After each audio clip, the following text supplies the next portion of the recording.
Hello বন্ধুরা, আবারও দেখুন খিচুড়ির ভিডিও নিয়ে চলে এসেছি। যেহেতু দ্বিতীয় সোমবার শ্রাবণ মাসে নিরামিষ খাই, দেখুন আমার খিচুড়ি একটু বেশি লাগে। আপনারা দেখেছেন হাঁড়ি নিয়ে খিচুড়ি নিয়ে জায়গা হাঁড়ি খিচুড়ি নিয়ে দেখেন প্রচণ্ড গরম হয়েছে খিচুড়ি। এই খিচুড়ি তো কম পড়ে যাবে আমার, নিরামিষ খিচুড়ি খাচ্ছি। দেখুন তার সঙ্গে কী আছে, পেঁপে ভাজা আছে, পটল ভাজা আছে আর আলু ভাজা আছে। দেখুন সরু সরু আলু ভাজা। ধরুন খিচুড়ি হয়েছে, দেখুন বিভিন্ন রকম সবজি আর সয়াবিন দিয়ে, গরম একদম সবে হয়েছে। হর হর মহাদেব।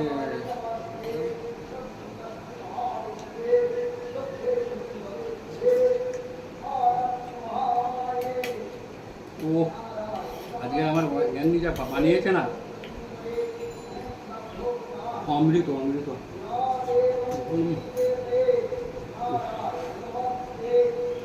দেখুন পটল। বন্ধুরা বর্ষাকালে কাদের খিচুড়ি খেতে ভালো লাগে, এইসব ভাজা দিয়ে কমেন্টে জানাবেন। আমার তো খুবই ভালো লাগে, দারুণ আছে।